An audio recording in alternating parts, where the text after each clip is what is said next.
Hi friends, நீ நான் காதல் அப்கமிங் எபிசோடு என்னென்னு பார்க்கலாம்.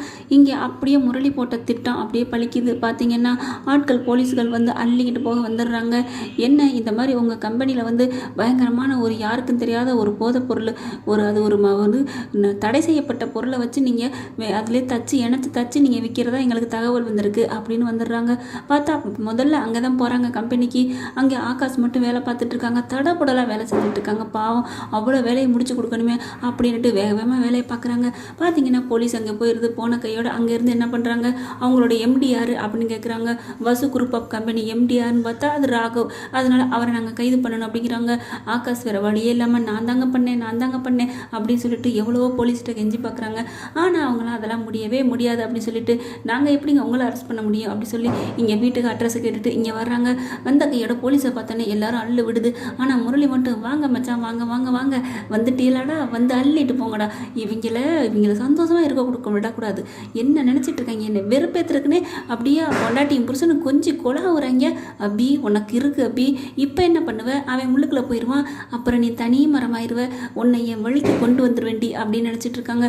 செல்லம் அழுகாத செல்லம், எனக்கு கொஞ்சம் கஷ்டமாக தான் இருக்குது அப்படின்னு முரளி இங்கேன்னு வந்துக்கிறாங்க. பார்த்தீங்கன்னா ராக வந்து என்னாச்சு ஏதாச்சுன்னு விசாரிக்கிறாங்க.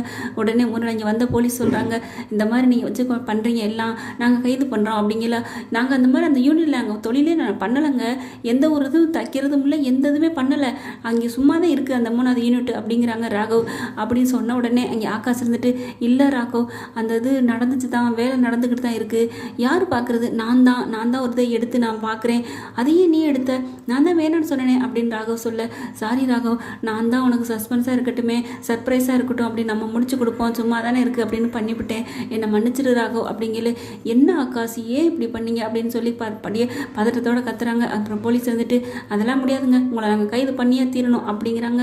உடனே அபி இருந்துட்டு, ப்ளீஸ் அவர் என்னால் தான் அப்படி பண்ணாங்க, அவரை கைது பண்ணாதீங்க, பண்ணுறாங்க என்ன பண்ணுங்க அப்படிங்கிறாங்க. ஆகாஷ் இருந்துட்டு, நான் தான் அந்த பிஸ்னஸ் எடுத்தேன், என்ன கைது பண்ணுங்க அப்படிங்கிறாங்க. ராக வந்துட்டு, இந்த கம்பெனியோட ஓனர் நான் தான், நீங்கள் என்னையே பண்ணிக்கோங்க, என்னையா கைது பண்ணுங்க அப்படிங்கிறாங்க. யாருமே பண்ணுறது எல்லாரும் நான் பண்ணுங்க நீங்கள் பண்ணுங்கிறீங்க, அதெல்லாம் எங்களுக்கு ரூல்ஸ் கிடையாது, யார் ஓனரோ அவங்கள தான் நாங்கள் கைது பண்ணுவோம், அப்போ நான் தான் அப்படின்னு ராகவ் சொல்லிடுறாங்க. கைது பண்ண போகிறாங்க. பாட்டி அக்கா அஞ்சலி எல்லாருமே துடிக்கிறாங்க. ஐயோ ராகவ் என்னப்பாச்சு, ஏப்பா இப்படி நமக்கு தலையெழுத்தா நேரமா அப்படிங்கல. விடுங்க பாட்டி, நம்ம எந்த ஒரு தப்பான தொழில் பண்ணவே இல்லை, இது யாரோ வேணும்னு பண்ணியிருக்காங்க, அந்த சதியை நம்ம முறியடிப்போம் அப்படிங்கல.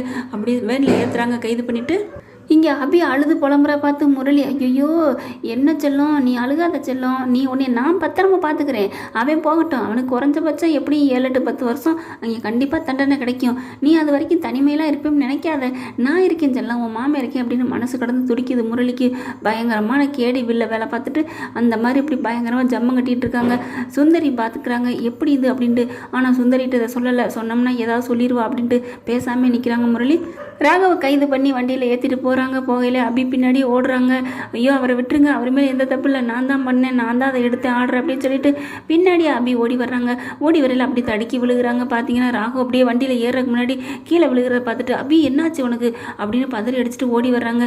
எனக்கு ஒன்றும் இல்லை ராக்கி பாய், என்னால் தான் ராக்கி பாய் அப்படிங்கல. சரி விடு, நம்ம ஒரு தப்பும் பண்ணல, நம்ம பார்த்துக்குவோம் அபி அப்படிங்கல. சார் வாங்க சார் அப்படின்னு கூப்பிட்றாங்க. நான் வந்துட்டேங்க அப்படின்னு சொல்லிட்டு ஏறி போகிறாங்க. அபி ரொம்ப தாங்க முடியாமல் கண்ணீரோடு நிற்கிறாங்க. சரி ராக்கி பாய் இப்படி போகிறாங்களே, அவர் ஒரு தப்பு பண்ணலையே, இப்போ என்ன பண்ணுறது, என்ன ஆகாஷ் என்ன குட்டி பாஸ் இப்படி ஆயிடுச்சு அப்படிங்கல. எல்லாம் ஓன் நேரம் தாண்டி அப்படின்னு அணு பக்கம் பாயிறாங்க. அவங்க அம்மா இருந்துட்டு அப்படியே அணு அழுகுறாங்க.